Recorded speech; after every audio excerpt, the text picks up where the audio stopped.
Elvis Presley. Questionably the most photographed man in history. This is for the most part because of his love for his fans and his unselfish willingness to make himself available to those whom he considered responsible for his continued success. According to Elvis's uncle Vester Presley, who guarded the gates of Elvis's Graceland home and controlled the crowds who regularly gathered there, Elvis told him, "Uncle Vester, be nice to those cats. They put me up on that hill." From the moment Elvis became a star, all the way into the very end, he never neglected his fans. One place local fans could always count on seeing Elvis was at the gates of his homes. They gathered there daily in hopes to catch a quick glimpse of Elvis and maybe snap a photo as he drove in or out of the gates. Luckily for the fans, when Elvis had time, he would stop and talk for a while. He would also regularly walk out to the gates just to spend time with his fans. Most celebrities of much lesser popularity would never dream of coming out of their homes to sign autographs, pose for photos, and talk for hours with their fans. But Elvis made a regular habit of it. From his home on Audubon Drive, to Graceland, to all of his homes in California, the greatest entertainer the world has ever known never forgot where he came from. He never forgot those that helped him along the way, and he never forgot the fans who never stopped loving him. During those years, I took hundreds of photos of Elvis. Mainly, first I wanted to send them back home to my family. Also, I used to write to a lot of people, pen pals and things, and I wanted to send them copies and share. He was so generous as far as giving us his time and allowing us to take pictures. When you think about all the stars that live up in Hollywood that go out of their way to avoid their fans or ban photos, he didn't seem to mind. In fact, he seemed to enjoy it. He never took a bad picture. And sometimes, as time went on and we took so many photos, every once in a while it kind of get a guilt thing going, and we're bothering him. He's gonna get mad at me for doing this, especially in the evening when you're using flash cubes and the flashes are going off in his face constantly. So I asked him one time, I said, does it bother you, that we always have a camera stuck up your nose? And he said, when it does, if it ever does, I will tell you. And I can only think of once or twice that he said no pictures tonight. Usually when he had his daughter with him, he'd say no photos. But he was such a great subject, and he allowed everyone to take photos of him. And he was just so gracious about it. Elvis was also one of the greatest sex symbols of all time. Women adored him, and oftentimes went to great lengths to be with him. And the countless photographs taken over the years, starlets in Hollywood and ordinary fans alike were ever present wherever Elvis went. Elvis, what's your idea of the ideal girl? Female, sir.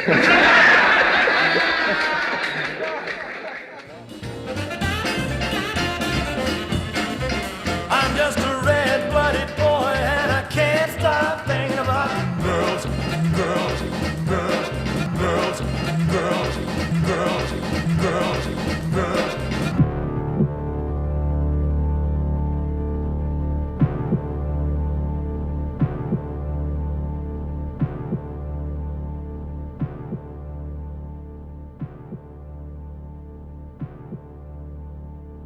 Had all of that cavalier, swinger, freewheeling playboy lifestyle finally caught up with him?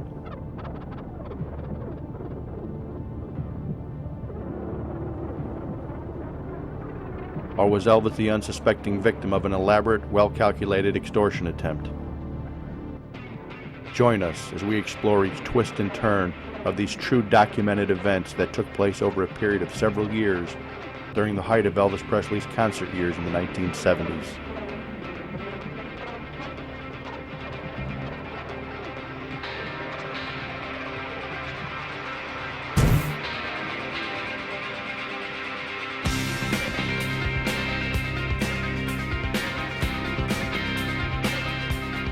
In 1969, after 9 years of making movies in Hollywood, Elvis started performing live again.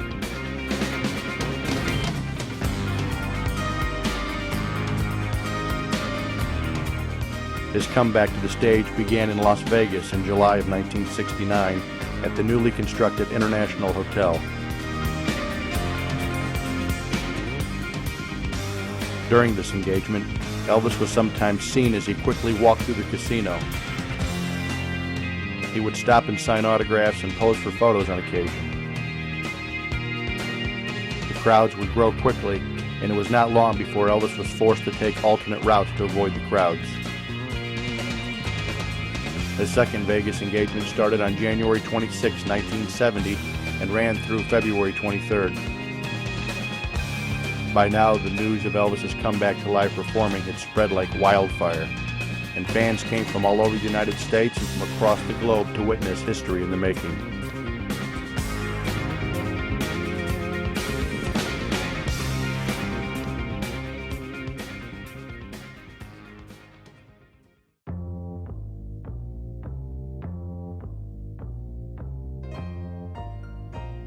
It was during this period that something happened that would threaten the career that Elvis had worked the previous 16 years to establish.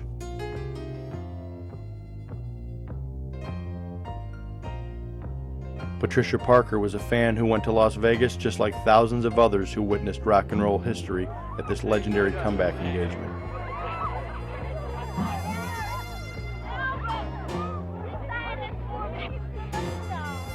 A 20-year-old waitress from Los Angeles, Parker not only watched Elvis perform, but managed to get to Elvis offstage and asked him to pose with her for a photograph.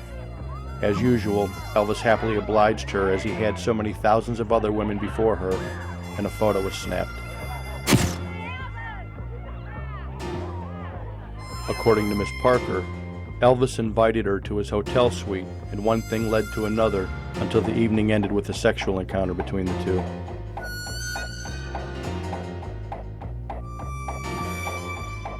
Quite a thrilling experience for Miss Parker to not only see Elvis perform live, but to actually meet him in person and have a photo made with him, then to be invited to his room and ultimately to have sex with her idol.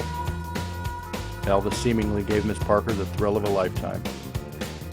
According to her, she soon learned that Elvis gave her more than she had first realized. She was pregnant.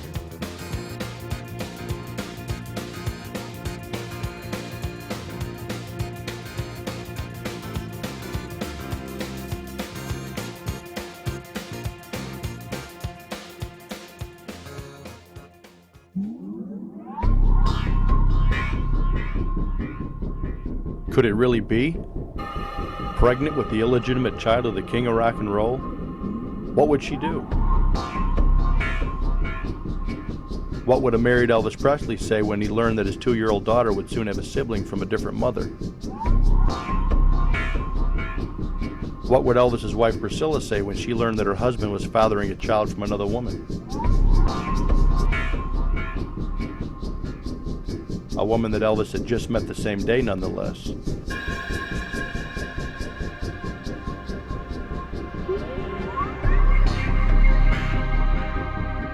According to Patricia Parker, she attended the January 26, 1970 opening show at the International Hotel in Las Vegas. After the performance, one of Elvis's guys went into the audience and asked her if she'd like to meet Elvis privately. She naturally agreed and was taken backstage and left there. She claims Elvis came in and commanded her to remove her clothing, which she did, and without saying another word, Elvis had sex with her. She claimed that when he finished, he just walked out. She put her clothes back on and a car took her to the airport where she flew home to Los Angeles. The only proof she offered as evidence of the encounter was a photograph of herself with Elvis taken on the day of the alleged incident.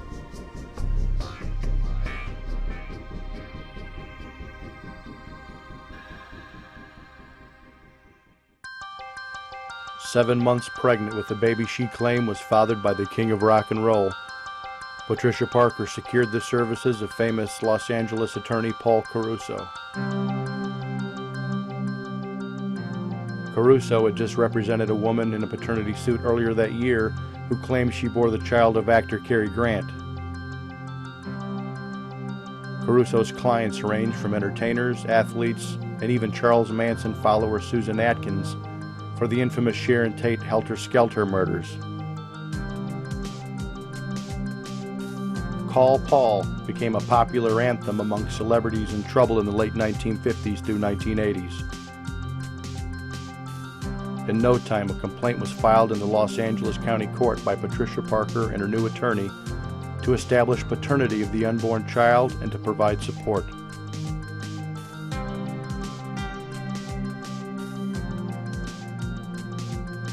In addition to the complaint, Parker's attorneys also filed a restraining order against Elvis.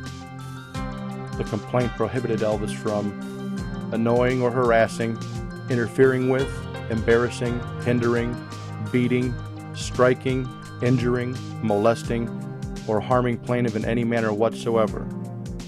He was also restricted from living at the plaintiff's residence, located at 4712 Coldwater Canyon, Los Angeles, California. She was also suing for $1,500 in attorney fees and $1,000 per month for child support, the equivalent of roughly $5,000 per month in today's economy.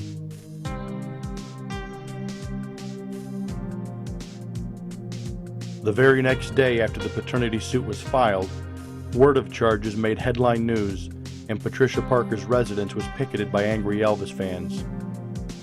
Before long, the news spread around the world.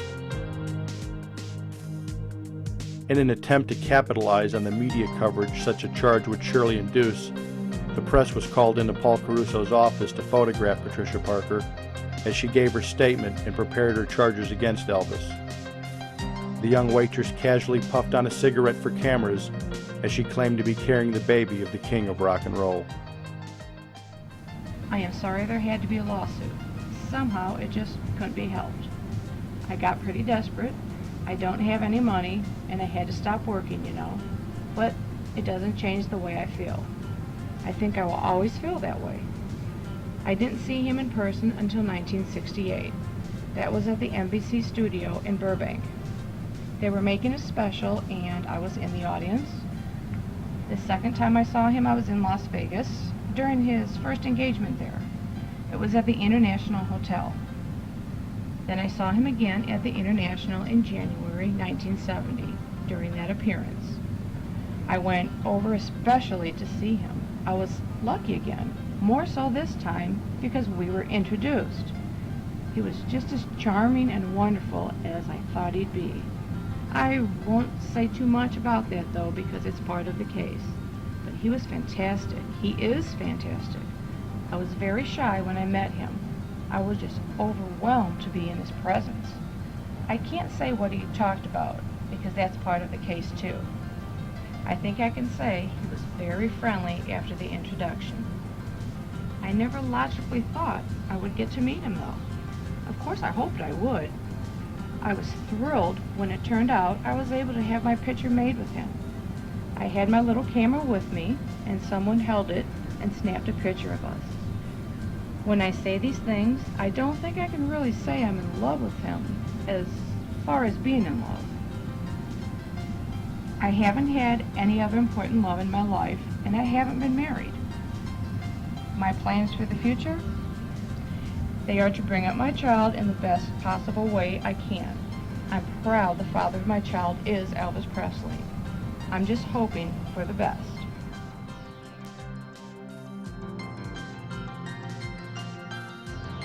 In no time, newspapers and movie magazines carried the photographs and told the story of how Elvis not only made Miss Parker pregnant, but beat her.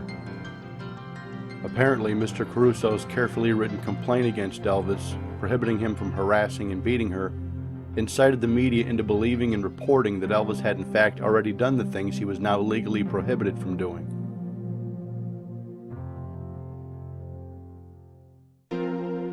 In the Superior Court of the State of California for the County of Los Angeles, the incident was now officially known as Case Number D772980. Paternity suits have been filed against prominent celebrities for decades, and Elvis was no exception. From rock stars Mick Jagger, Jimi Hendrix, and Jim Morrison, who had over 20 paternity suits filed against him, to actors Cary Grant, Charlie Chaplin, Clark Gable, Tony Curtis, and Rudolph Valentino, to name a few. In some cases, an out-of-court settlement was made. Others went to trial with a judgment in favor of the defendant, other times the plaintiff. In the case of Patricia Parker versus Elvis Presley, there was no possibility of an out-of-court settlement as far as Elvis was concerned. So a lengthy court battle was inevitable.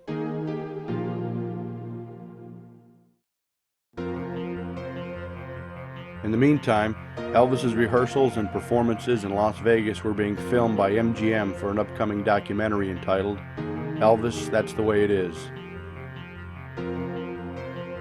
On the day after the filming ended, word of the paternity suit made front-page news in Los Angeles. Elvis's attorney, E. Gregory Hookstratton, quickly went to disprove the charge.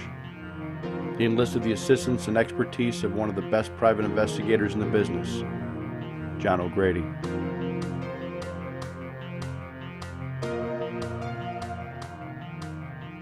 O'Grady was a former Los Angeles detective in charge of the Hollywood narcotics detail.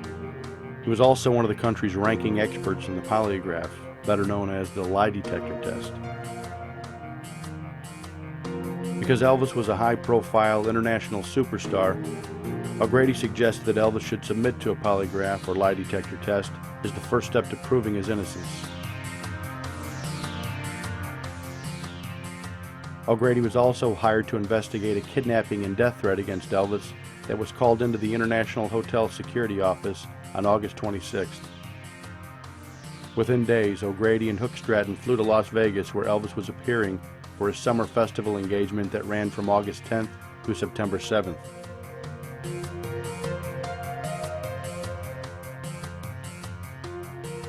Elvis's personal security was put on alert, and special instructions were issued on the best way to protect him from this very real threat against Elvis's life. Extra security was added, and the FBI was called in to investigate the threat. They watched the audience during Elvis's performance closely, and a team of paramedics was put on standby. An anonymous caller had stated that Elvis was going to be kidnapped. In a second call, they said a killer, who was a madman, was going to shoot Elvis, and that he had a gun with a silencer. The caller requested $50,000 in small bills for information regarding the identity of the killer. Nothing ever became of the death threat, but Elvis's attorney felt that the death threats were somehow tied to the paternity suit. The FBI felt there was not enough evidence to support that assumption.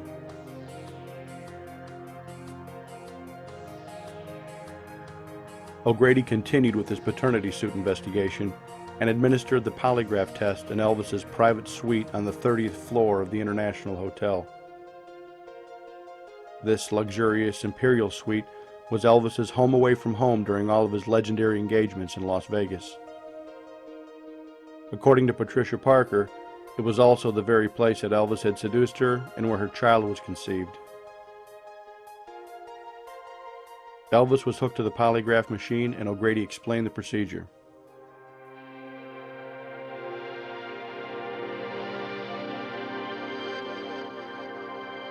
The instrument typically used to conduct polygraph tests consists of a physiological recorder that assesses 3 indicators of autonomic arousal: heart rate or blood pressure, respiration, and skin conductivity. Rate and depth of respiration was measured by a sensory device wrapped around Elvis's chest. Cardiovascular activity was assessed by a blood pressure cuff, and skin conductivity was measured through electrodes attached to Elvis's fingertips. Elvis had several questions about how the polygraph worked. O'Grady asked if he had taken any medication that may hinder the readings of the polygraph, and other questions as he calibrated the machine for the test. Elvis told O'Grady, "I'm happily married and I don't play around."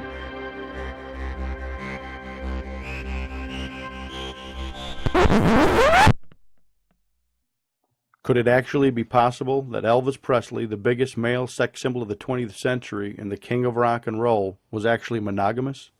The truth is, Elvis had many girlfriends throughout his entire career, as well as during his 6-year marriage to Priscilla.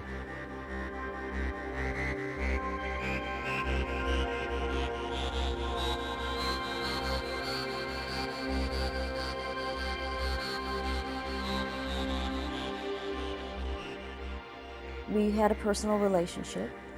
As I worked with him for a while and we became friends first, I noticed, of course, that his relationship with his wife was falling apart, and he relied on me and confided in me, of course, and others. But we grew to have a more intimate relationship. He was very patient, didn't rush me. It was my first intimate relationship with him. Our relationship was on again, off again, on again, off again, but we remained friends. Fortunately for Elvis, his fidelity to his wife was not the issue. The main concern was if his infidelity included the alleged encounter with Patricia Parker. O'Grady ran 4 charts asking him point blank if he had relations with that woman and if he had fathered any children outside of marriage. Elvis answered each question candidly. I had my wife, my stepmother, my father, and 6 or 7 of my guys with me on the day I opened here, so I couldn't have possibly done what that lady says. Looks like she picked the wrong day and the wrong guy. First of all, I plead innocent of all charges. According to O'Grady's conclusion, based on the polygraph results, he believed that Elvis was telling the truth about not having sex with Patricia Parker. Unfortunately, the validity of polygraph tests is highly controversial and not admissible as evidence in court. But O'Grady thought it was the best way to start the investigation. After the test, O'Grady was invited to attend Elvis's performance that evening in the International Hotel showroom. O'Grady had no idea what to expect, but was anxious to gain a better insight into Elvis's character by watching him work. As O'Grady watched Elvis's performance that evening, he most certainly witnessed a frenzy of female fans that shrieked with delight with Elvis's every movement. It was very common for women to launch their undergarments to Elvis on stage and attempt to give him their hotel room keys or a slip of paper with their room number and a sometimes graphic description of what they would do for Elvis should he be interested.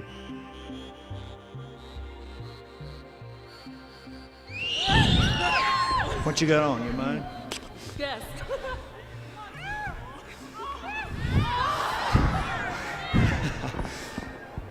Okay. Honey, please. That's the only one I got, sorry. Tough way to make a living, boys, I'll tell you. Thank you. I've already kissed you. You've already had it. You want it again, right? Yeah. You've already had it, too. Want it again? Okay. Just hang loose, everybody. We'll get it. I know it. Just a second, man. I'm about to lose my... Anyway. My scarf's too short. My belt's falling off. Losing my mind, you know. One can only imagine what went through O'Grady's mind as he witnessed firsthand the sheer charisma and raw animal magnetism Elvis possessed, and his almost hypnotic effect on women of all ages. It was evident that Elvis had a seemingly effortless ability to have practically any woman he desired. Regardless of the preliminary results of the polygraph, O'Grady knew he had his work cut out for him in proving Elvis's innocence.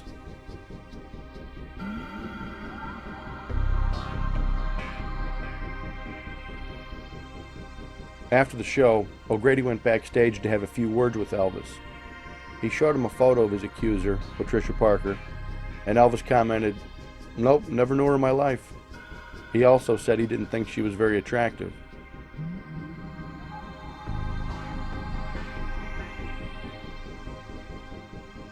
After Patricia Parker used a simple photo as her evidence to her Elvis sexual encounter, Elvis's attorney suggested that when a fan was posing for a photo with Elvis, whenever possible, Elvis's bodyguard should try to be in the background of the photos, so the person in the photo couldn't claim they were alone with Elvis. By then, the news of the paternity suit was so prevalent, Elvis himself jokingly commented about it from the stage. After introducing his wife Priscilla to the audience during his closing performance, he said, "She knows I didn't knock that chick up, 'cause I use birth control." The audience rolled with laughter, and the statement spawned yet another movie magazine headline.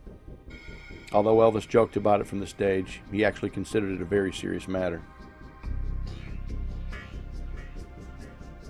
When I first began spending time with him privately, There were numerous death threats. One night received a photograph with a gun over his heart. He was very worried about that. He got frightened. He was a human being. This is what most people don't really realize. And there was a paternity suit going on. He knew prior to that, he said, I know, he told everybody, I was there one night when he gathered everybody around, he said, I know how they're going to serve me papers.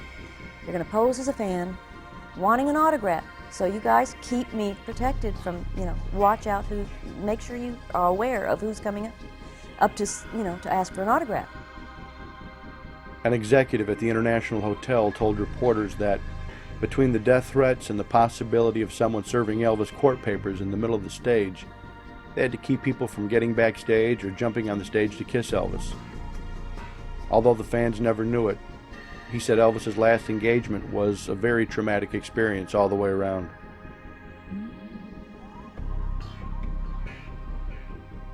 Elvis's summer engagement in Las Vegas ended on September 7th, and without missing a beat, just 2 days later on September 9th, Elvis flew to Phoenix, Arizona to start a short 6-day tour.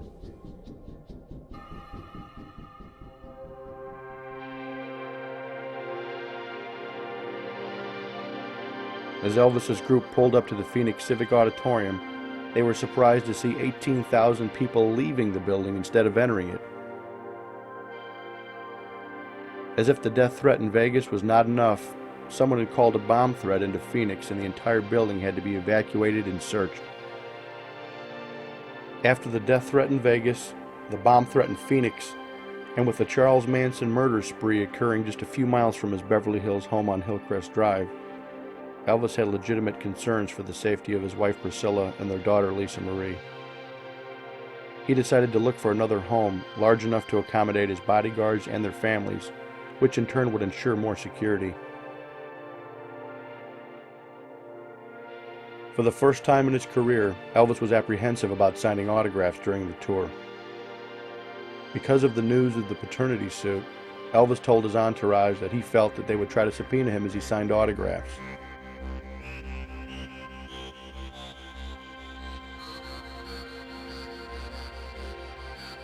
But the tour went on without incident and ended in Mobile, Alabama on September 14, 1970. Elvis flew back home to complete a 2-day recording session in Nashville at RCA Studio B on September 22nd and 23rd.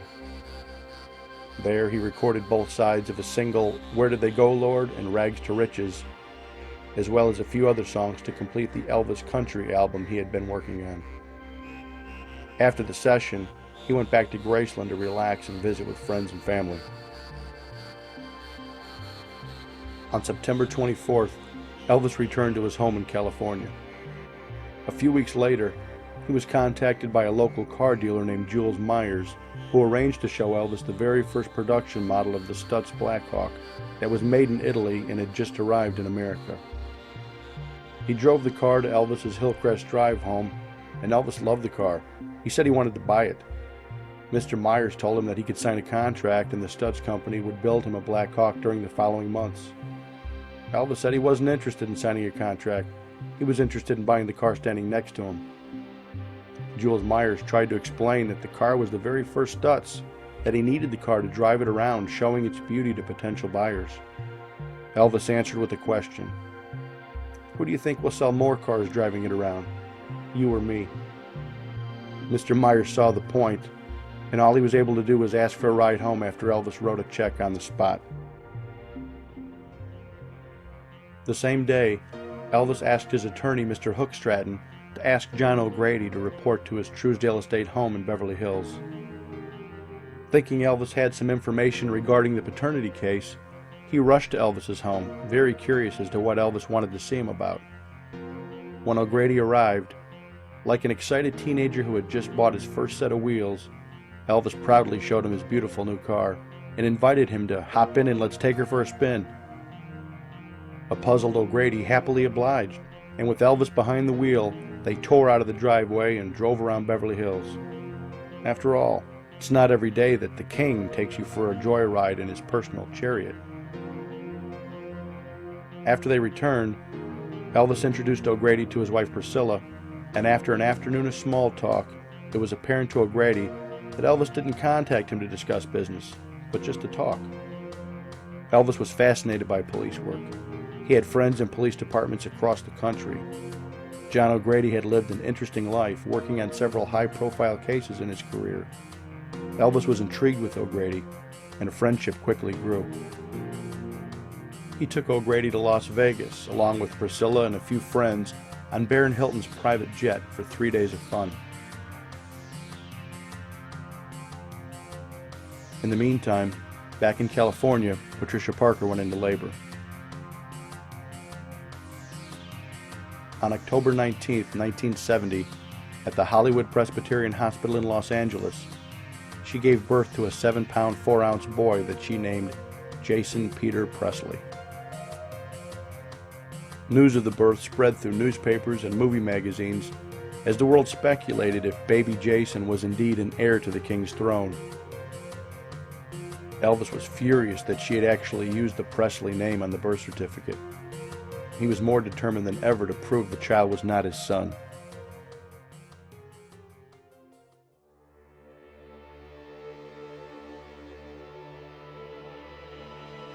Through it all, although he was cautious, Elvis never became reclusive or inaccessible to his fans. He loved being around his fans, possibly as much as they loved being around him. It was a part of his life and career that he was not willing to sacrifice because of a bad taste left in his mouth by the paternity suit. His decision to move was purely for the safety of his wife and the child who he adored. Elvis and his wife Priscilla found the larger home they were looking for in the Holmby Hills section of Beverly Hills at 144 Montevale Drive.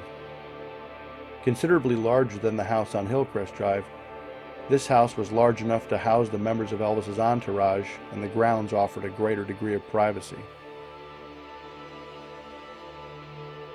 On November 10, 1970, Elvis started his next tour in Oakland, California, that ended in Denver, Colorado on November 17th.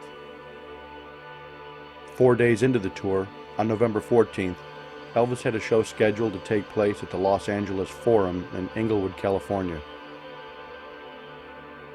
Months before the concert, tickets went on sale at the local Ticketmaster, and the show sold out immediately. A second matinee show was then scheduled for the same day, and as usual for all Elvis's performances, it quickly sold out as well. Los Angeles was the 5th stop on this short 8-day tour, but this time, Elvis's presence there was anticipated by more people than just the usual fans.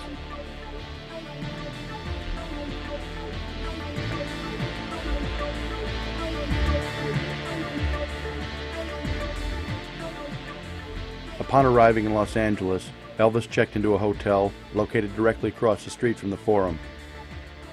After dressing for his performance, Elvis was shuttled to the Forum for his 3 p.m. matinee show, and moments later took the stage as fans went wild with delight.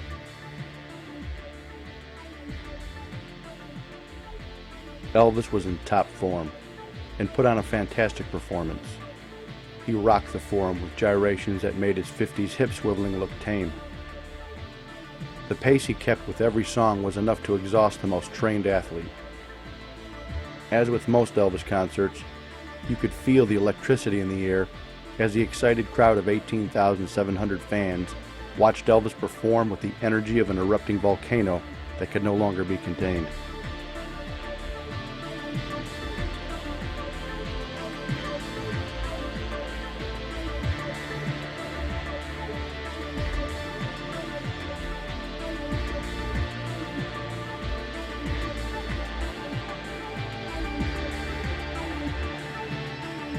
After thrilling the audience in the afternoon performance, Elvis left the stage to rest in his hotel room before the evening performance at 8:30 p.m.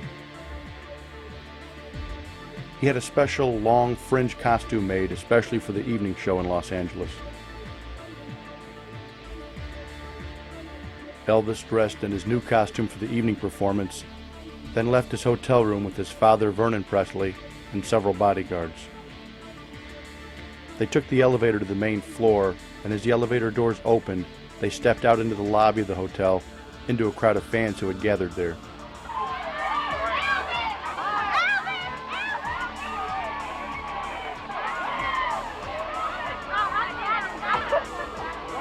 As the fans all screamed, "Elvis, Elvis," trying to get his attention, a woman off to the side yelled, "Mr. Presley!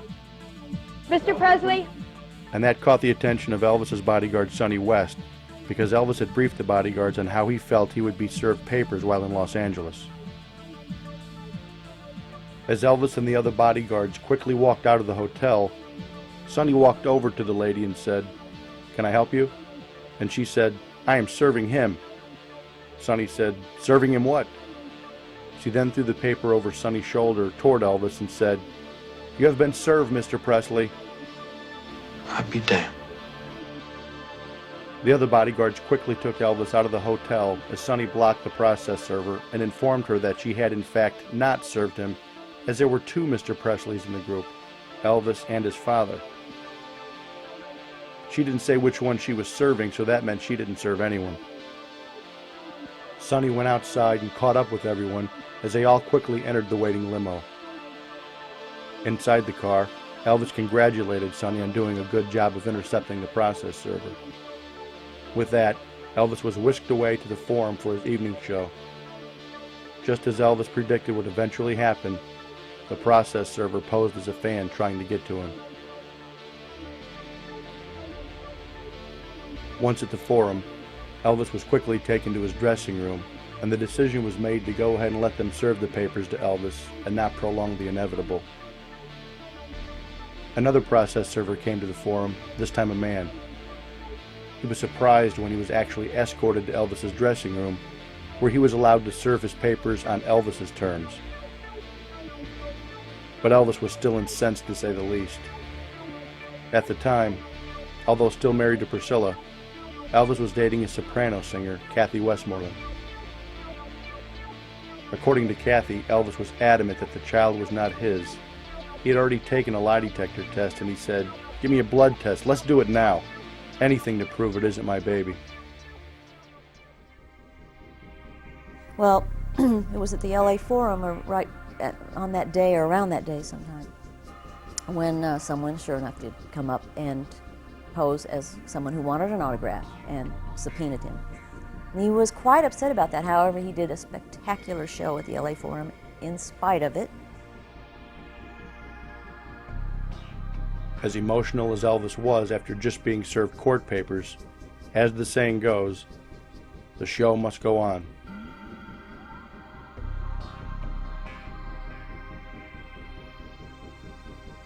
Always the consummate professional, Elvis was determined to suck it up and give the best show possible to the thousands of loyal fans who had already started to fill the arena. At 8:30 p.m., Elvis took the stage again at the Forum, dressed in a beautiful white costume with long fringe flowing from the arms. As he walked on stage, he flapped his arms like he was about to fly off the stage before strapping on his guitar to start the show.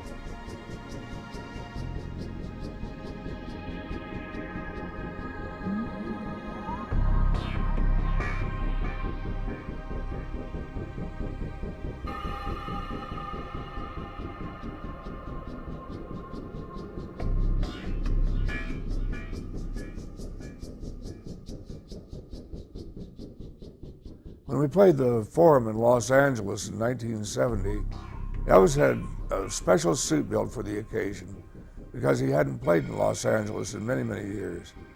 So he had this suit built, and it was fringed from top to bottom. It hung from his arms down to the floor, from his waist down to the floor. It was a beautiful suit, absolutely gorgeous suit. We hadn't seen it until he walked out on stage. And we're all amazed. We're doing the opening vamp, and here he comes out in his radiant glory and this beautiful fringe suit.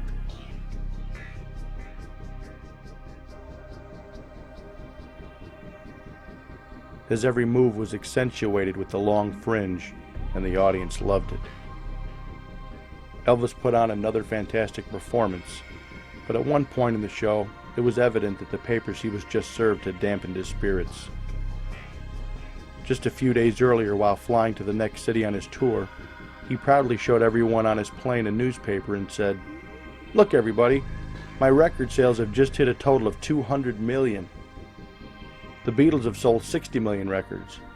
No one will ever catch up with me now. Elvis was understandably worried that his lifelong achievements would be overshadowed by the stories being told by the press about the paternity suit. He openly voiced his opinion during the evening performance in Los Angeles.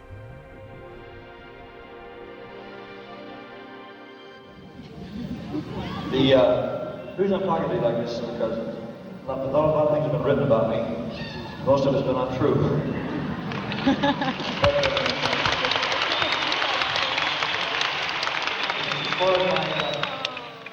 far as my personal affairs in the recording field, in the 15 years I've been in the business, we've sold 200 million records.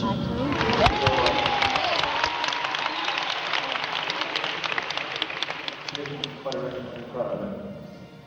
And I got a room, if you ever come to Memphis, Tennessee, I got a room with all these gold records. I got 56 gold records and 14 gold albums.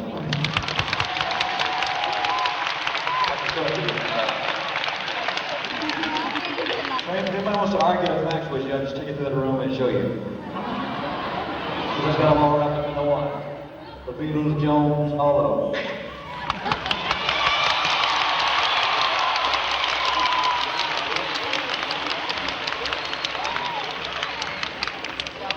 All put together.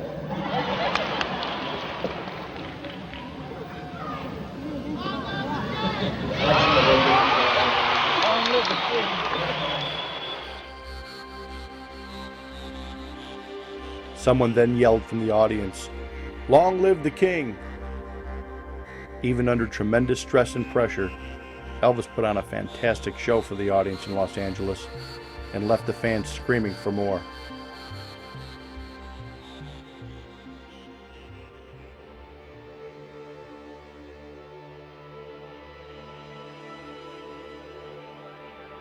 Elvis's total attendance for the two shows in Los Angeles was a record-breaking 37,398. He beat the Rolling Stones' 1969 record at the Forum for sales in one day by grossing over $300,000. Long live the king, indeed. At the Forum in Los Angeles in 1970, everybody thought that it was impossible for him to have sold out one show, much less two. The tickets sold in 10 minutes. And he was positive also that it would cost him money. It cost $30,000 at the time to rent the theater or the auditorium for one show. He not only made money, but broke all of the records. By the end of 1970, publicity generated over the paternity suit went from newspaper to movie magazine and tabloids, and soon the world knew of Patricia Parker and her paternity suit against Elvis.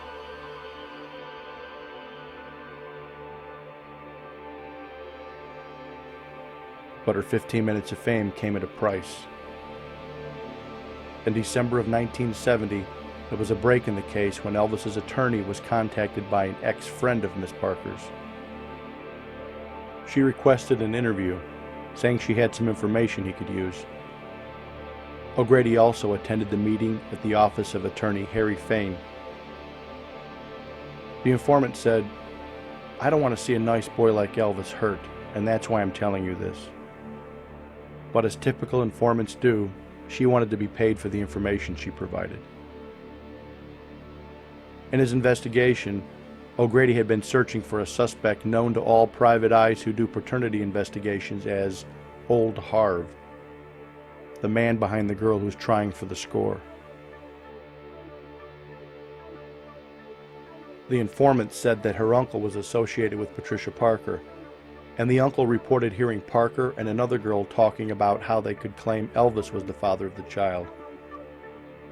Another break in the case came with the information given by the informant of a stagehand at one of the studios in Hollywood who dated Patricia Parker for a while. The stagehand basically said that Patricia was a nice girl and said, "Elvis knocked her up and he should pay for it." O'Grady was hoping that the stagehand was the Old Harv he was looking for, but the investigation was far from over. In some cases, a wealthy defendant in a paternity suit will agree to pay a specific amount for a settlement without trial to avoid the negative publicity, stating that the payment does not mean that he admits to paternity of the child in question. In the case of Parker versus Presley, no such payment or compromise would ever be made. Elvis' spokesman made it clear that there would, under no circumstances, be any kind of settlement, regardless of the dangers and consequences.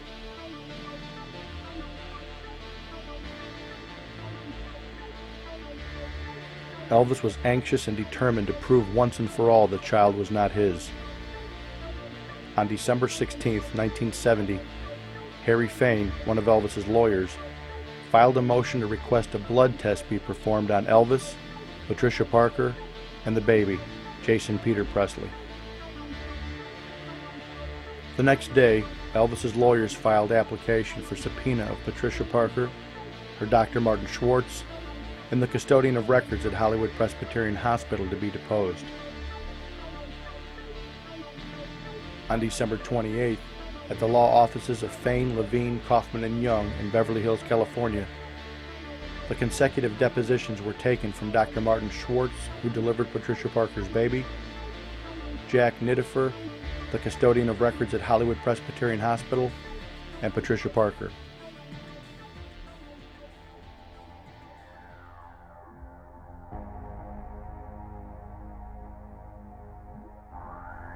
They also filed a motion to subpoena Patricia Parker's medical records from her doctor, Martin Schwartz, and from the Hollywood Presbyterian Hospital, including all financial payment records. When John O'Grady examined the hospital medical records, he discovered that Patricia Parker's maternity bills had been paid by none other than Old Harv, the stagehand. This infuriated Elvis, to have confirmation that the mastermind of the entire extortion attempt was an employee of NBC Studios in Burbank, California, where 2 years earlier he had just taped and broadcast his famous 1968 NBC TV special. My boy.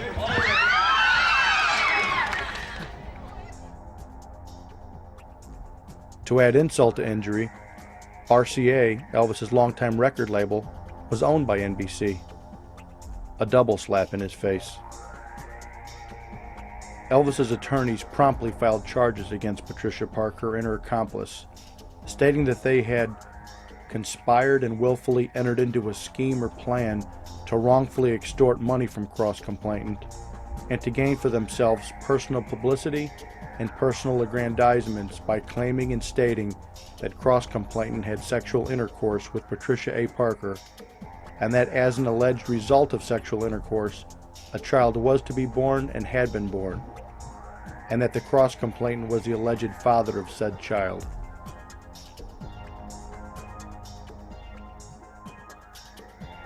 Elvis also requested that the name Presley be removed from the birth certificate.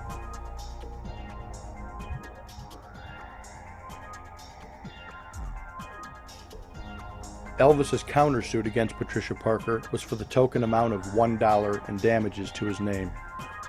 However, Elvis's attorneys said that their acts were done willfully, recklessly, and maliciously, and so Elvis was entitled to receive an additional $1,000 as punitive damages.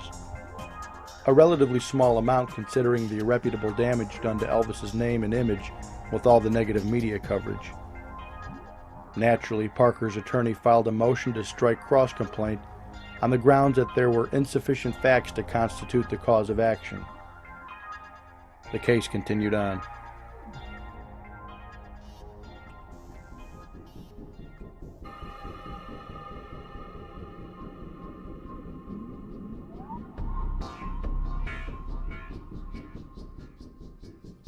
Although Elvis's introduction to private investigator John O'Grady was under unfortunate circumstances, Elvis's eventual friendship with O'Grady would affect the course of Elvis's life in many interesting ways.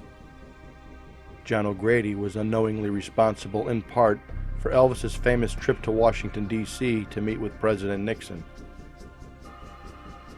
In November of 1970, O'Grady introduced Elvis to voice actor Paul Frees. They met at the La Scala restaurant in Beverly Hills. Paul Frees was best known for providing the cartoon voices of Boris Bendenov from Rocky and Bullwinkle, and John Lennon and George Harrison in the 1964 cartoon series based on the Beatles, to name a few. In TV commercials, he was the voice of Fruit Loops' Toucan Sam, as well as the Pillsbury Doughboy and others. But of particular interest to Elvis was the fact that Freese secretly worked as an undercover narc with the Federal Bureau of Narcotics and Dangerous Drugs, and carried a badge to prove it.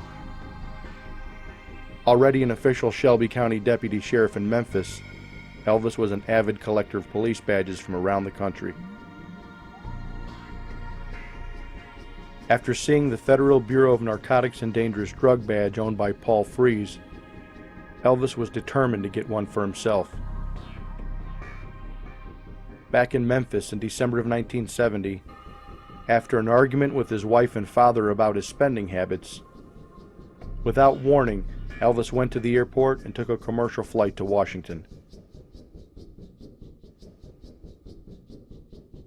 During the flight, Elvis wrote a 6-page letter to President Richard Nixon, explaining his patriotism and concern for our country.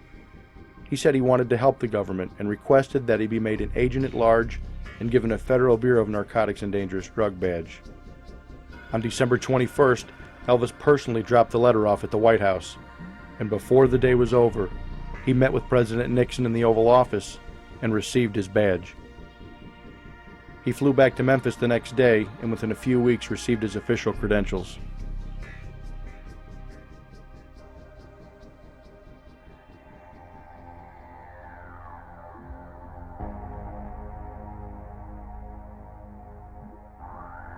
On January 13, 1971, at 2 p.m., Elvis gave his deposition before a court-appointed notary in Beverly Hills, California, basically stating that he only posed for a photo with the plaintiff and never had any sort of sexual relations with her. In addition to the polygraph test administered by John O'Grady back in August of 1970, both Elvis and Patricia Parker were now required by the court to submit separately to a polygraph test, which took place in Burbank and was administered by an officer of the court. On January 26, 1971, the motion was granted for a blood test, and on February 4th, Dr. Philip Sturgeon was employed by the court to conduct the tests. Dr. Sturgeon was a practicing physician in California, a professor of pediatrics at the University of Southern California School of Medicine, and was also an authority on forensic blood typing. An expert in his field, Dr. Sturgeon had written extensively in over 100 publications in the field of hematology. Blood samples were to be taken from Elvis, Patricia Parker, and her baby Jason on October 21st.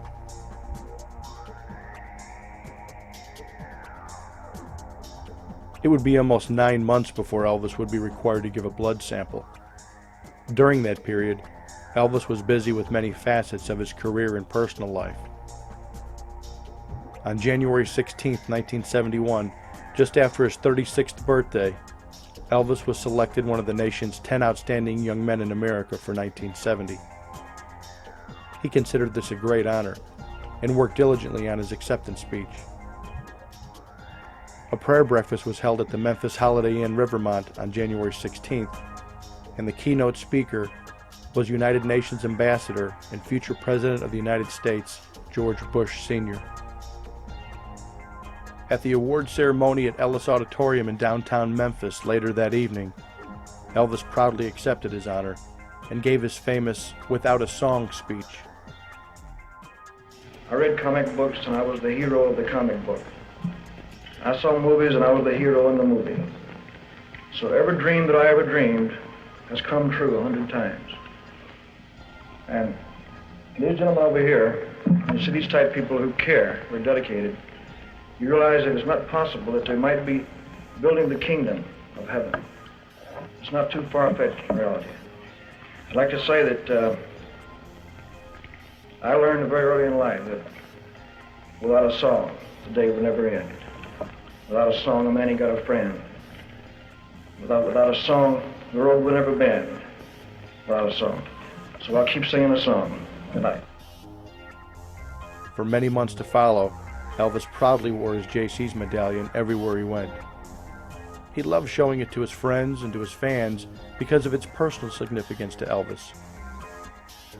Although he had received many awards in his lifetime, this award is an achievement which transcended Elvis's role as an entertainer and recognized his personal qualities. Elvis's fourth season in Las Vegas opened on January 26, 1971, and closed 57 shows later on February 23rd.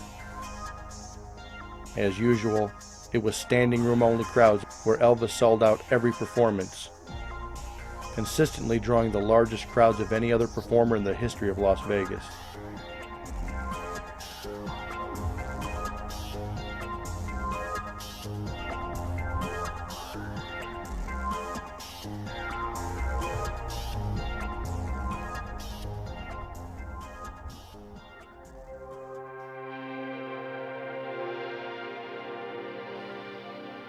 Between March and June, Elvis was busy at RCA Studio B in Nashville. During this period, he recorded enough material for 3 different albums in 3 different areas of music: pop, gospel, and Christmas, as well as several singles. Back home in Memphis, Elvis was honored by the city of Memphis when they voted to change the name of Highway 51 South to Elvis Presley Boulevard. Elvis Presley Boulevard? You know that street in England to be in Memphis. The street in England to be in Memphis. I knew nothing about it. It was called Highway 51 South, right? But so one day I was home, I was watching television, and 6 o'clock news, and the newscaster said, the city council today voted unanimously to call Bellevue Highway 51 South Elvis Presley Boulevard. That's the first I heard about that. I ran downstairs, asked the lady, said, did you hear that? Did you hear what I heard? Yeah. They said, yeah. So the next day, it was sound. But it's an honor, but I can't get used to it, because I'll be listening to the news and they'll say, 4 guys raped a chicken on Elvis Presley.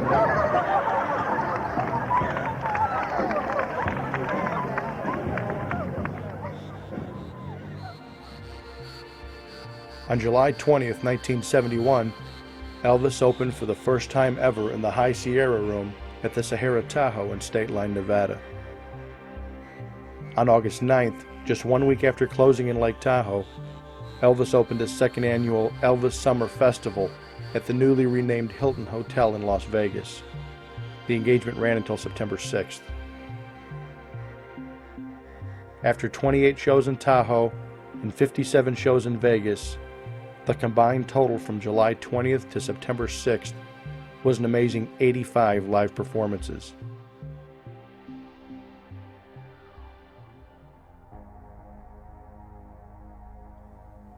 In October of 1971, Elvis was back at his home in Los Angeles. Over a year after the paternity suit charges were brought against Elvis, the October 21st date set by the court for Elvis, Patricia Parker, and the baby Jason Peter Presley to provide a blood sample had arrived. As usual, Elvis arose from bed in the early evening. A limousine carrying Elvis's attorneys picked up Elvis and a few of his men at his Los Angeles home on Montevale Drive. Although Elvis himself or one of his men usually drove Elvis where he wanted to go, Sir Gerald was Elvis's regular limo driver in Los Angeles when his services were needed. We got to work for Elvis because of his lawyer, Mr. Hook Stratton. He chose us. We got a call to pick Elvis up on my birthday, November the 19th, 1970. And we went down to air research at the Los Angeles airport and picked him up with 3 limousines. And from then, that began one of the most exciting and wonderful associations that I've ever had. But of course, I do and have over the years insisted on personally driving the very biggest of people until we're satisfied we can find the right man to put with them that they'll be happy with. Elvis gave me the impression, and I understand officially, that he didn't want anyone else but Sir Gerald to drive him. Elvis and his entourage headed for the Brentwood Laboratories at 1321 North Vermont Avenue in Los Angeles, unaware that a member of the press had been tipped off and was securing a hidden position just across from the main entrance to the laboratory. With camera in hand, the photographer secretly documented the events that followed. First, Patricia Parker and her baby Jason arrived in a station wagon driven by an unknown man with a young girl and a child who waited in the car. Patricia and her baby were met by attorney Peter Brown, who was working the case with the famous Hollywood lawyer Paul Caruso. They walked in together and awaited Elvis's arrival.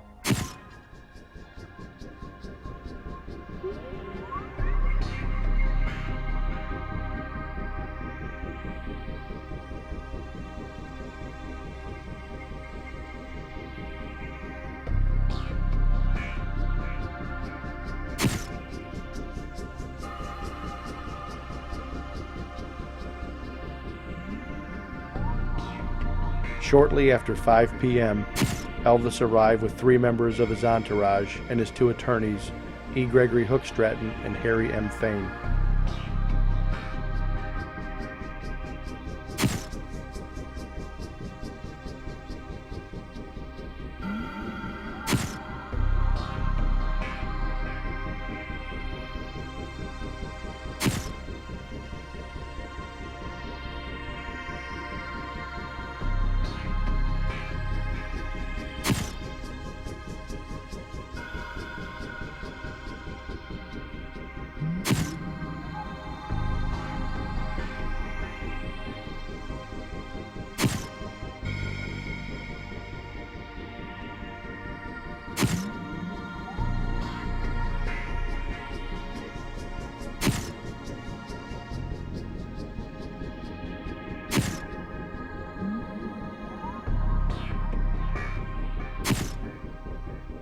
All attorneys were present to ensure that the blood samples were taken in the prescribed manner and properly labeled.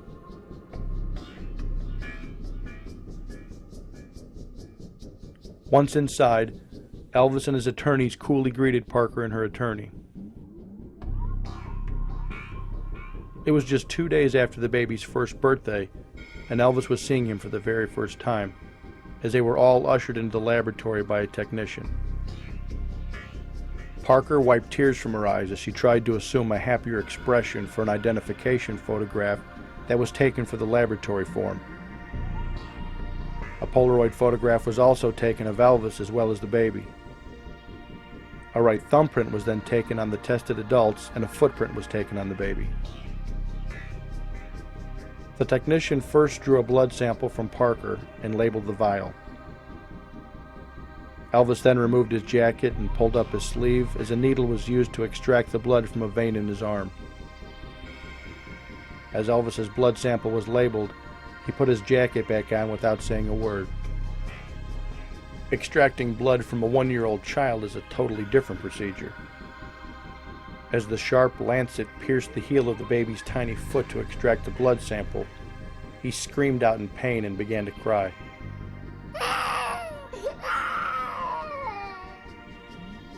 Elvis leaned over to his bodyguard, Sonny West, and angrily whispered in his ear, "Damn her for putting that baby through this."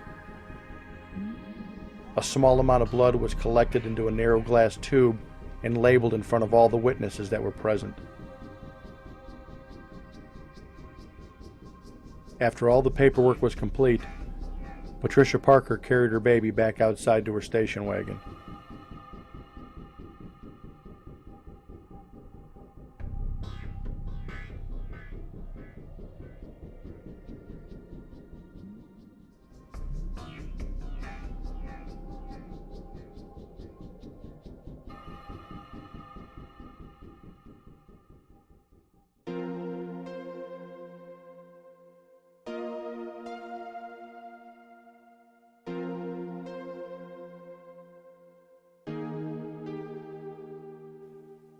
Elvis quickly walked back to his waiting limo, glancing briefly at Patricia Parker as he walked past her car.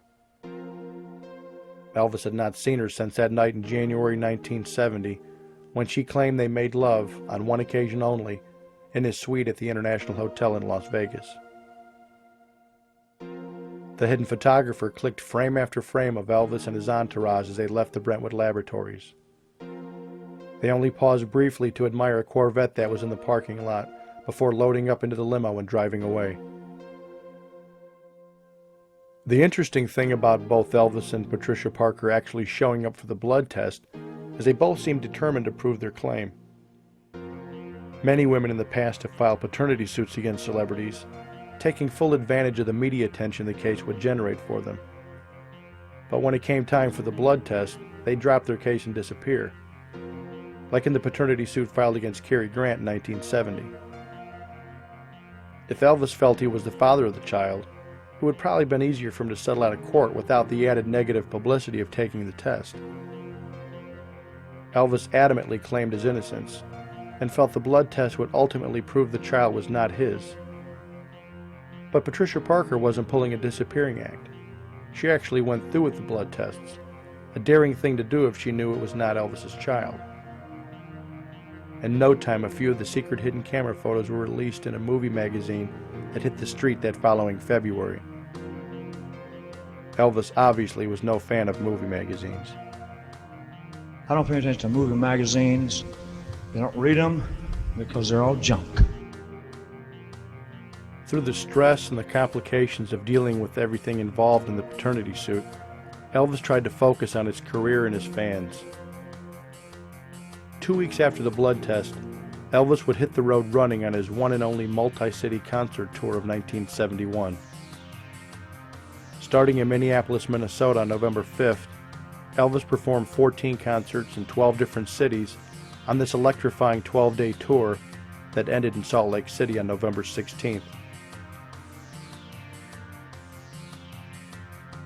By the time the tour had ended, Elvis had performed to almost 200,000 exhilarated fans and earned over $800,000 after expenses. In the meantime, back at the Brentwood Laboratories in Los Angeles, the blood of Elvis Presley, Patricia Parker, and her child Jason was being tested by blood typing expert Dr. Philip Sturgeon. By November 19th, the blood tests were concluded, and the results were documented in an official declaration recorded with the Superior Court of the State of California for the County of Los Angeles. One series of tests showed that Elvis might be the father. Another set was more controversial. It showed that Elvis could not have been the father, but there's a catch. The test was not yet generally accepted, at least in California, as being conclusive proof. The problem was, in all the tests that were performed, any man having the same blood type as Elvis could scientifically and biologically be Jason's father. No test had yet been devised to prove a particular man must be the father of a particular child. In 1971, California law recognized certain standards and accepted blood grouping tests which could, in some instances, rule out paternity, but could not rule it in. Further methods of blood testing were conducted by Dr. Sturgeon that were not specifically mentioned in the state law. In specific, the so-called S-test. This test produced the following results as stated by Dr. Sturgeon in his report. The child has inherited the factor S, which is absent from the mother's and the man's blood. In my scientific opinion, this result conclusively excludes paternity. After conducting his own detailed testing, Dr. Sturgeon sent blood samples to Dr. Mark Metaxas in Zurich, Switzerland, for confirmation of his findings. Dr. Metaxas was a world authority on blood typing, and because of the sensitive nature of this lawsuit, Dr. Sturgeon thought it would be best to obtain a second opinion. The attorneys for both sides authorized the blood samples to be sent to Dr. Metaxas, and his independent results were in agreement with Dr. Sturgeon's. Elvis could not be the father of this child. The paternity suit should have ended there, but Patricia Parker and her lawyers were not giving up that easily. As usual, the movie magazines were quick to report every morsel of information they can get their hands on.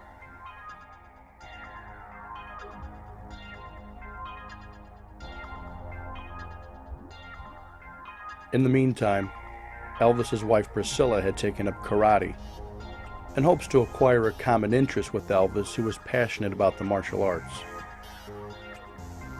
In 1971, Elvis met Hawaiian karate champion Mike Stone. After watching him in action during a karate tournament in Hawaii, Elvis was impressed by his fighting abilities and eventually told Stone he would like for his wife Priscilla to take lessons. Before long, Priscilla was taking lessons from Mike Stone and karate legend Chuck Norris. During the Christmas holiday at Graceland in December of 1971, Priscilla told Elvis she was leaving him. With no reason given except that she no longer loved him, Priscilla took their 3-year-old daughter Lisa Marie and flew to Los Angeles. Elvis would eventually learn that Priscilla left him for Mike Stone. Elvis's world was shaken, but he forged ahead despite the current circumstances. His many commitments kept him busy and helped ease the pain of ending his 12-year relationship with Priscilla that started in Germany in 1959.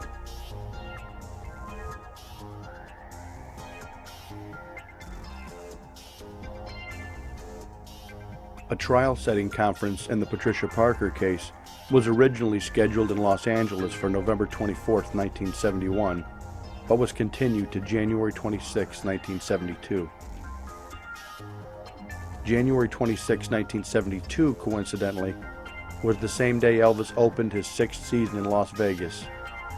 As usual, Elvis performed to sellout audiences, and the engagement ended 57 performances later on February 23rd.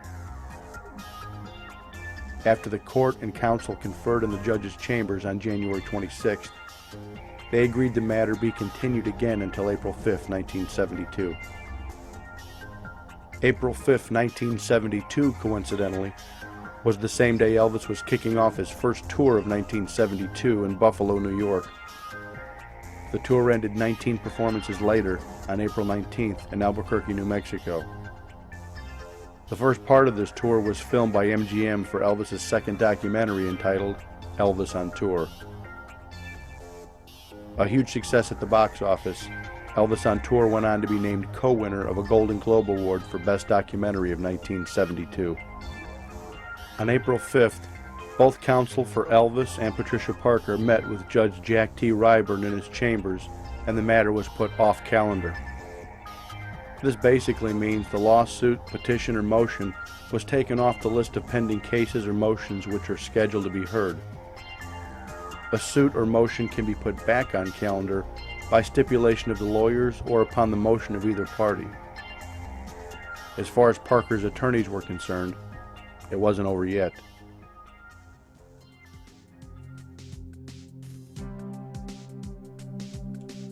On September 4th, after Elvis's dinner performance at the Las Vegas Hilton, Elvis held a press conference.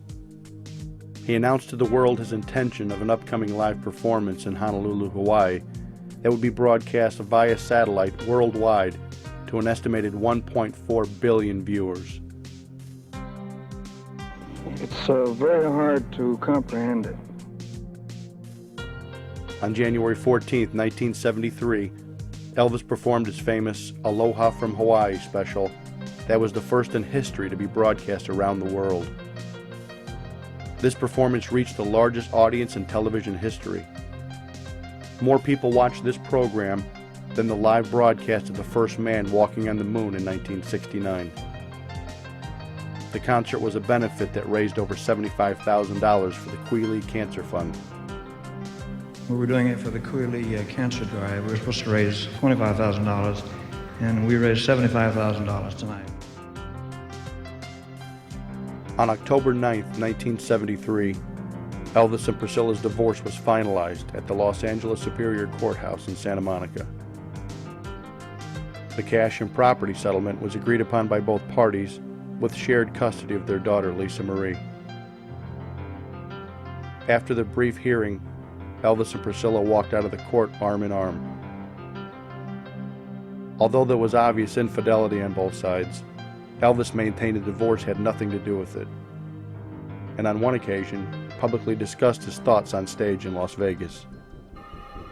We're the very best of friends, and we always have been. Our divorce came about not because of another man or another woman, but because of the circumstances involving my career.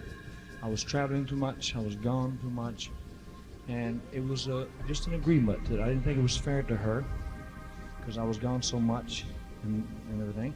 So I, therefore, as decently as you can do that type of thing, we just made an agreement to her to always be friends and be close and care, because we have a daughter to raise, and for her to have whatever she wanted as a settlement. After the settlement, it came out about $2 million, you know. Well, after that, I got her a mink coat. I know it. I'm talking about the mink coat. You hang loose over there. The XKE Jag after the settlement. Let's get it to her. She got me, listen to this, tonight, $42,000 white Rolls Royce.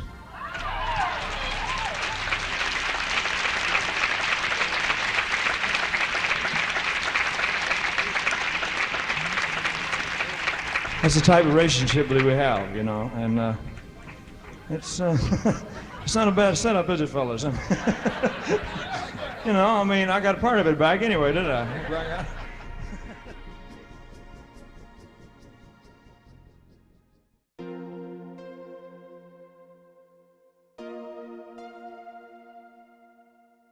In January of 1974, over 2 years since the court-ordered blood test, Patricia Parker's attorneys filed a notice of motion to require parties to submit to additional blood tests. The motion stated that plaintiff contends that the first blood test administered by court order were done erroneously and that said tests wrongfully negated the possibility of paternity of defendant. Parker's attorneys claim that after exhaustive research into the various sections of the previous blood test administered to the parties herein, I have discovered a split by experts to the validity of the so-called S test that excluded paternity of the defendant. They also requested that the now 3-year-old child receive $2,000 per month in support, and reasonable monthly support also be paid to Patricia Parker, as well as her attorney fees. Just when Elvis thought it was over, he was thrust back into the fire with the real possibility of more blood tests and lengthy trials. It is for this reason that many people in Elvis's position would concede to settle out of court, without admission of guilt, but with a sizable settlement, and just move on. Elvis was determined to fight it out until the end, regardless of how long it took. One can't help but wonder, though, how the emotional roller coaster ride must have affected him through the years. A court date was set for February 13, 1974 at 10 a.m., then eventually continued to March 5, 1974. Elvis's attorneys sent a letter to Judge Jack Ryburn in opposition to future blood tests, citing 2 doctors who are world experts in the field of blood testing and concluded with certainty that Elvis is not the father, and they attached past findings for the judge to review. On March 5, 1974, both counsel for Elvis and Patricia Parker met with Judge Jack T. Ryburn in his chambers, and the motion for additional blood tests was denied. Though Patricia Parker and her attorneys contested the motion and would make continued repeated attempts to reopen the case, for all intents and purposes, in the eyes of the court, the matter was settled. It's interesting to note that, through it all, Elvis never became reclusive or inaccessible to his fans, although he had every reason to after such a battle that had drug on in court for several years. He loved being around his fans, possibly even more than his fans loved being around him, and it was a part of his life and career that he was not willing to sacrifice because of a bad taste in his mouth left by Patricia Parker in her lawsuit.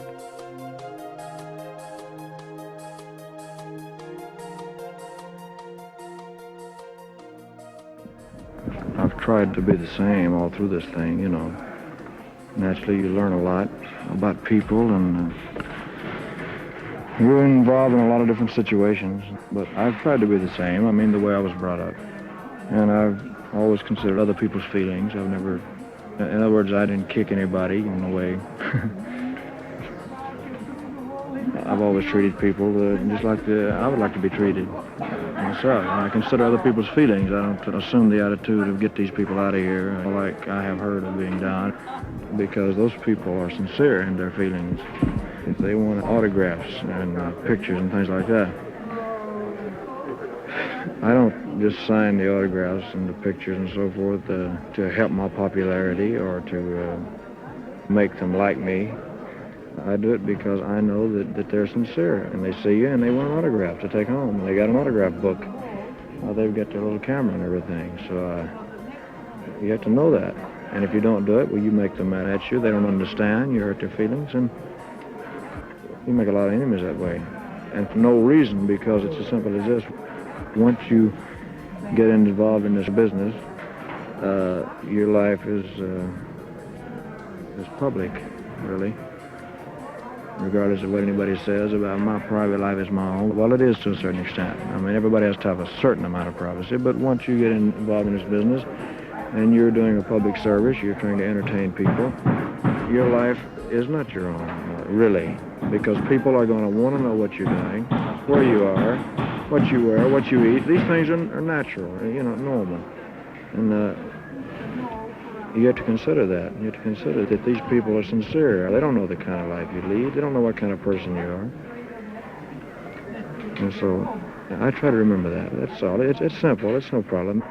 It's no big effort that I put forth. And I don't have any plans or anything. I just act on my own initiative. This is the way I feel that is the right way, like I have everything else. In the meantime, John O'Grady, the former Los Angeles detective and current private investigator hired by Elvis's attorney to investigate the paternity suit, decided to write a book about his interesting years on the job. Titled simply O'Grady, the book was published in 1974 and included a few pages about Elvis and the circumstances surrounding the now famous paternity suit. In September of 1974, O'Grady made a trip to Las Vegas to visit Elvis and present him with an award from the International Narcotics Enforcement Officers Association. He also presented Elvis with a signed copy of his new book. Elvis gave O'Grady the nickname Reverend because he rarely used cuss words or profanity. While in Vegas, Elvis invited O'Grady to his closing performance for that engagement on September 2nd. During the performance, Elvis introduced O'Grady to the audience at the Hilton Hotel and did his part to help promote the book to his audience. He also discussed his paternity suit with surprisingly open candor. There's another fellow in the audience. See that book. It's a friend of mine. His name is John O'Grady. He's written a book. He was head of the narco squad in Los Angeles for 26 years. And on the 166th page, he's got about 3 pages about me and my ex-wife or so, and about our friendship, and about that maternity suit. It turned out to be a complete conspiracy and a hoax, man. You know, just no way. I had a picture made with that chick, and that's all. I mean, she got pregnant with a camera, a Polaroid or something. Anyway, it's all in this book. It's and watching Polaroid cameras, water. But you know what she did? And when she goofed up, she named the night. And the night that she named, my wife was with me in the audience. And that's the night she said, "Ain't no way I'm gonna fool around with her out there. You kidding me?"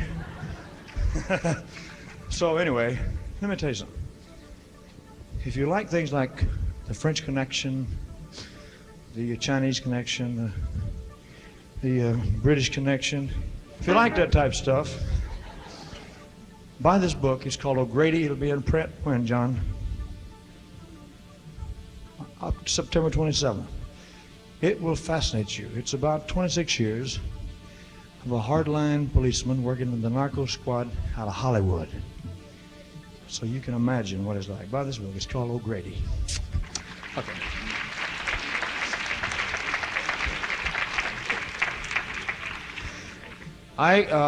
John just came back from New York, where he had a meeting of this. I have been a member of this organization for 5 years, the International Narcotics Enforcement Officers Association, in recognition of the outstanding loyalty and contribution to the support of narcotic law enforcement. This award of special honor is bestowed upon Elvis Presley in testimony, so-and-so, lifetime member, International Narcotics Enforcement Officers Association. So I just got that.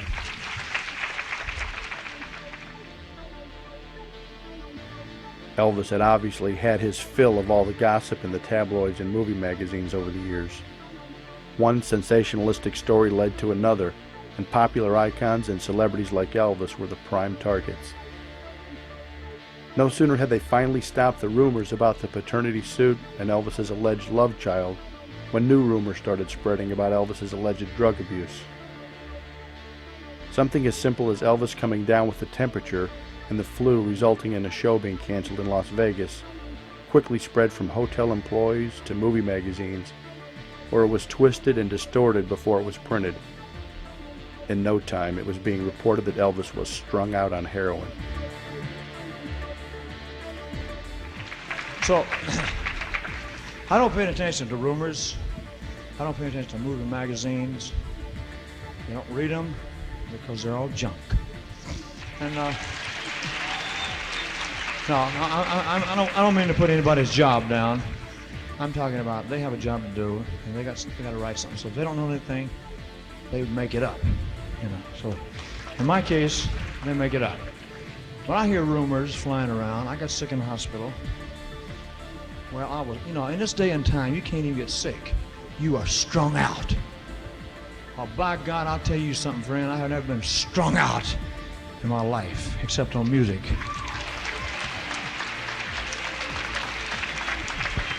When I got sick here in the hotel, I got sick here that one night. I had 102 temperature. They wouldn't let me perform. From 3 different sources I heard I was strung out on heroin. I swear to God, hotel employees, Jack, bellboys, freaks that carry your luggage up to the room, people working around, you know, talking, maids. And I was sick. I was getting, had a doctor, had the flu, and I got over one day. And was like, but all across this town, strung out. So I told him earlier, and don't you get offended, ladies and gentlemen, I'm talking to somebody else. If I find or hear the individual that has said that about me, I'm gonna break your goddamn neck, you son of a bitch.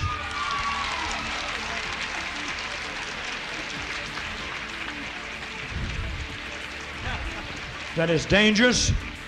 That is damaging to myself, to my little daughter, to my father, to my friends, my doctor, to everybody, my relationship with you, my relationship with us on the stage. It is dangerous. I will pull your goddamn tongue out by the roots. Thank you very much. Anyway.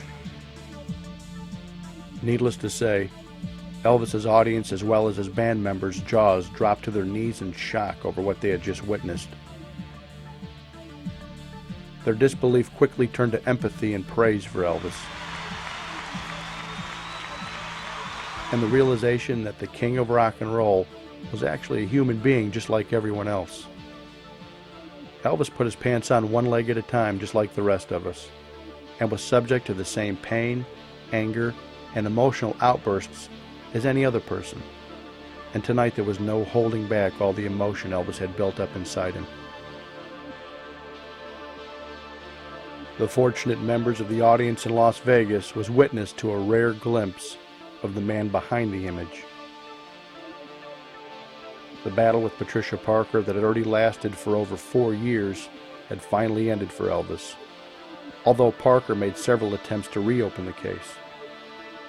As late as August of 1976, 6 full years after filing her original paternity suit, she was still claiming Elvis was the father of her child and petitioning the courts to reopen her case, before finally disappearing out of public view, never to be heard of again.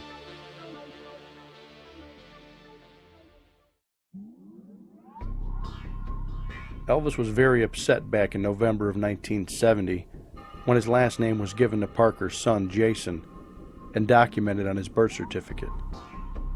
And for some unknown reason, to this day, the official birth certificate on record still bears the famous Presley name.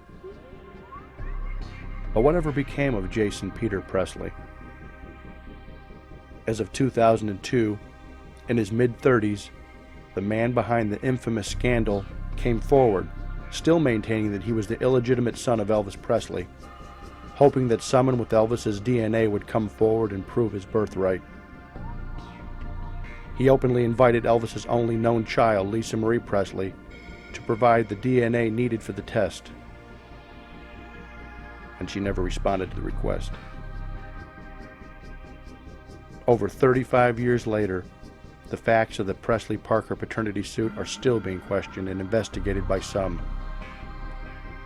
The answers are out there, and if you listen real close, you can almost hear Elvis himself say,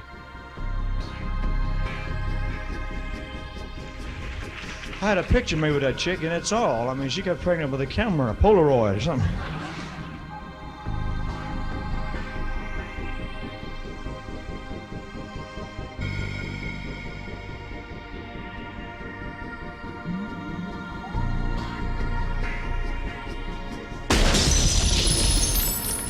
And watching Polaroid cameras, boy.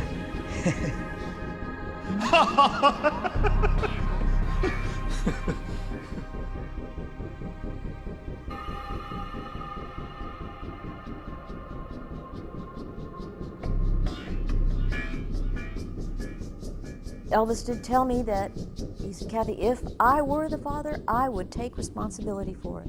I would take care of my child. This is not mine. This is not mine. This is not mine.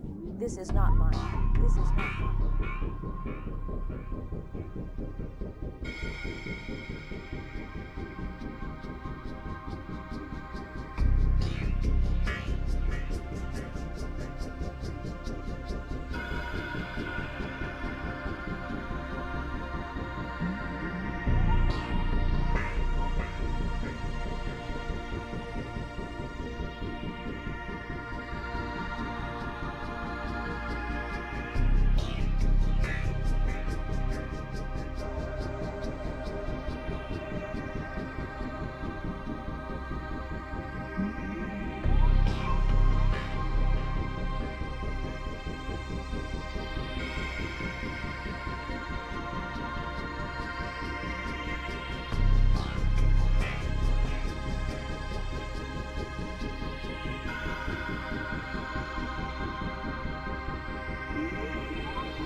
Why produce an Elvis documentary that covers such a controversial topic? As an Elvis historian, One of my passions is exploring the pure essence of the true man behind the image.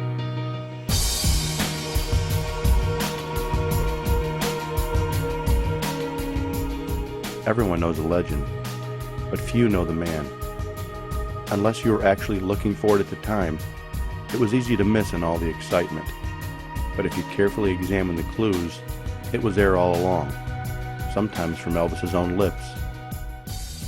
From the stage one evening in Las Vegas in August of 1975, Elvis recounted a story to his audience that he found amusing.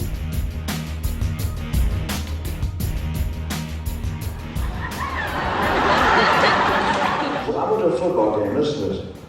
Went to a football game, and the lady said, she asked a friend of mine, she said, I heard that Elvis Presley's in did you hear the football game? And the girl said, yeah. She said, I hear he's down at the end, he's staying in the press box. Yes. She said, I hear he's in the bathroom. She said, yeah, and the lady said very seriously, I didn't think he did that. That's good.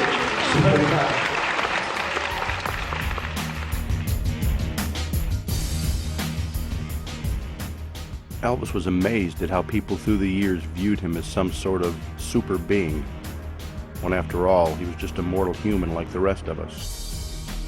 Elvis once said in an interview, I look at myself strictly as a human being.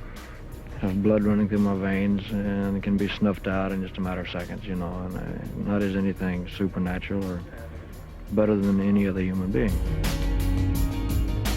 Just like any other person, Elvis had his share of trials and tribulations in his lifetime. Fate is no respecter of person, and Elvis was no exception. It is interesting to observe in life how something as a seemingly insignificant incident or circumstance can put you in a place or situation you would not be in otherwise, and consequently put you in the path of others who directly or indirectly change the course of your life. The story in this documentary will reveal the true documented events that took place during the height of Elvis Presley's concert years in the 1970s. Elvis was certainly not the first celebrity to have a paternity suit filed against him. It is very feasible that a superstar such as Elvis Presley, who was so accessible to his fans, could easily be the target of an extortion attempt. On the other hand, it's no secret that Elvis had many relationships with various women throughout his life and career. The probability of an accidental pregnancy is not beyond the realm of possibility. Such an incident would not have been the best thing for Elvis's career, and is certainly something Elvis would not want to broadcast.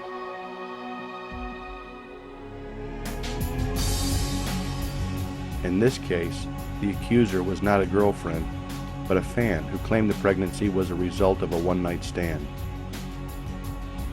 What was to follow would become a legal as well as an emotional roller coaster ride that would drag out for 6 long years. It is for this reason that I feel this story is a relevant portion of Elvis Presley history that is worthy of further investigation and documentation. Great care was taken to locate and gather all of the pertinent legal documents, court rulings, medical records, official FBI files, polygraph and blood test results, media reports, hidden camera photos, first-hand accounts from eyewitnesses, as well as recorded statements from Elvis himself. As the case continued on over the years, so did Elvis's career and personal life, with many triumphs as well as heartaches. As the story of the lingering legal battle unfolds, I feel it's also equally important to present the remarkable accomplishments and factual events in Elvis's life and career as they simultaneously unfold. Analyzed together, you get the unique inside perspective into the emotional elements Elvis must have been dealing with privately during that period, as he recorded in the studio or performed to millions of people as he toured the country in the 1970s.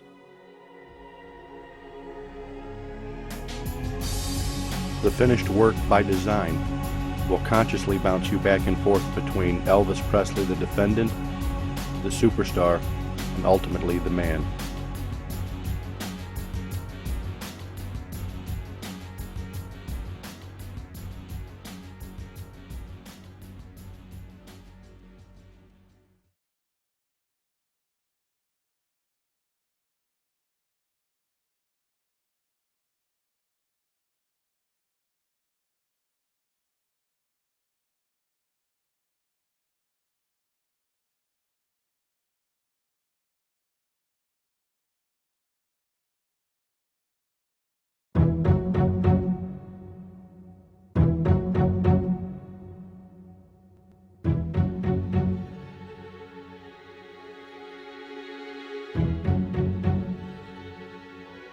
Okay, let's go.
Okay, let's go.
this I got tonight for you. Hey, look.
A lot of people think that there were all these wild parties that went on at Elvis's homes. One night, Elvis was in his bedroom. He looked at me and he goes, "Go in there." Put his arm around me. And I said, "Well, what do you want?" You want to hear what he said? Didn't even have to see. I was walking in the room to feel that he was in the room. I was stunned by the charisma. It was my first intimate relationship with a man.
It starts to get tense about this time.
audience. Thank you very much.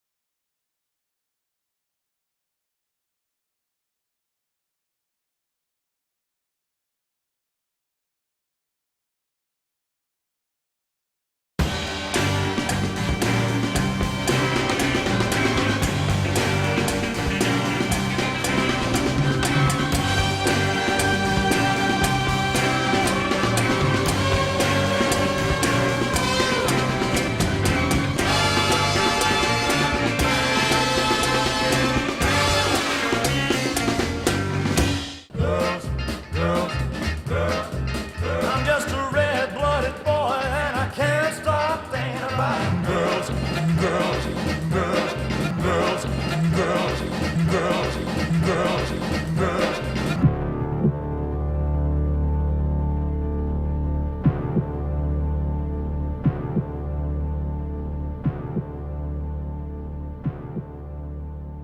Had his cavalier, freewheeling lifestyle finally caught up with him?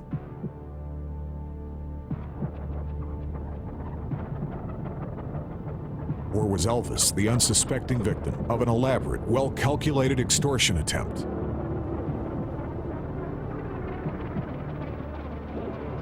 First of all, I plead innocent of all charges.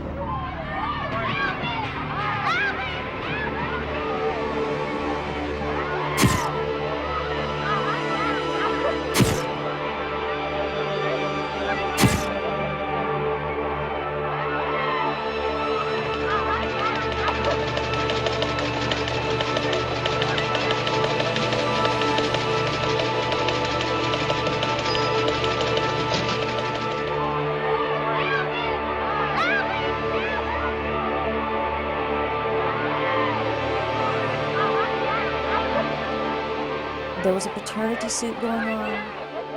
He knew prior to that. He said, I know, he told everybody I was there one night when he gathered everybody around, he said, I know how they're going to serve me papers.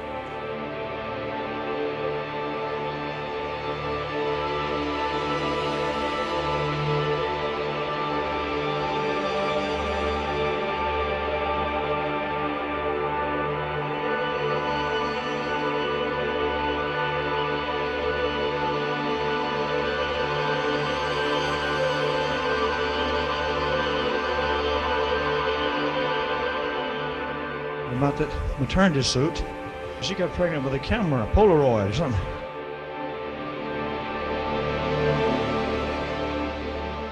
Join us as we explore each twist and turn of these true documented events that took place over a period of several years during the height of Elvis Presley's concert years in the 1970s.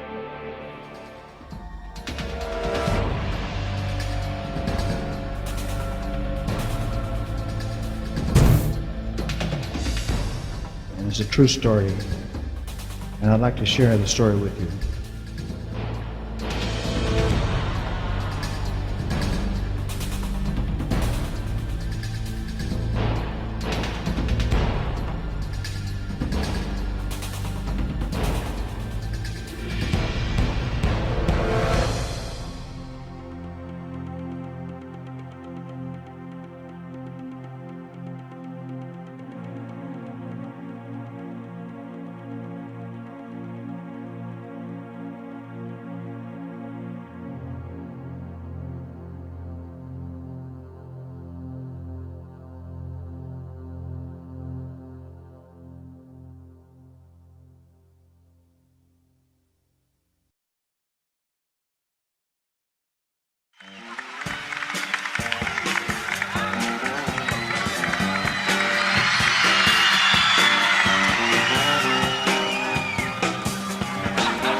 Also in the audience, he was in last night. He's a very good friend of mine. He wrote the theme for the Johnny Carson show. He wrote,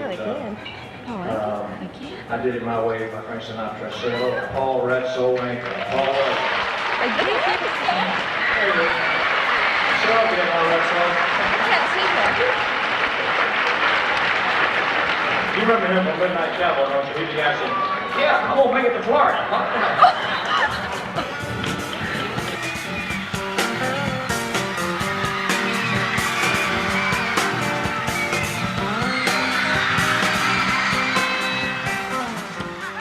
I'm gonna ride you tonight, Paul. I'm gonna run you to the ground, man. Frozen as you are. See, I got the microphone, man. You just sitting out there tonight. If I come to your show, then you can ride me, but I ain't gonna come to your show. No, I love you, man. I'm just kidding.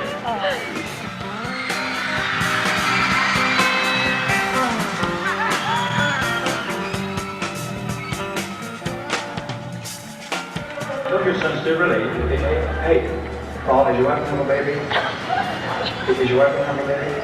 She didn't put anything in the paper last week about me, did she?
I'll break your damn neck.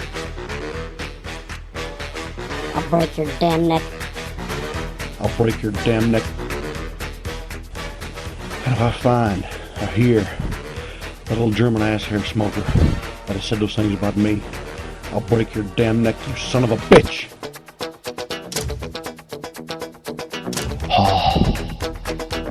I'll break your damn neck.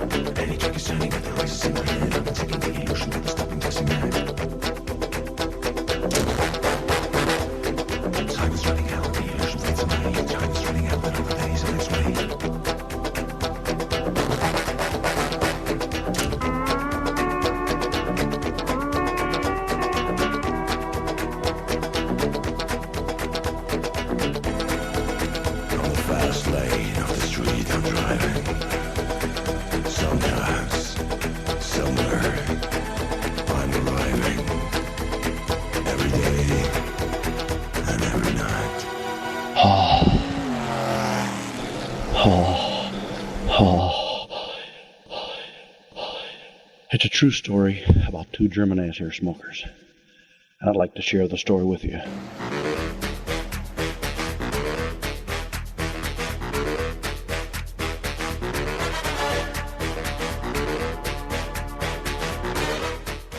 I want you to come over here right now, baby, and make me a big peanut butter and banana sandwich. I'll break your damn neck.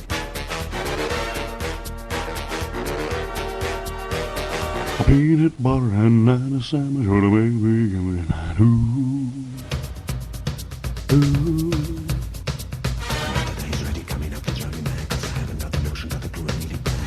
I'll break your damn neck, you son of a bitch!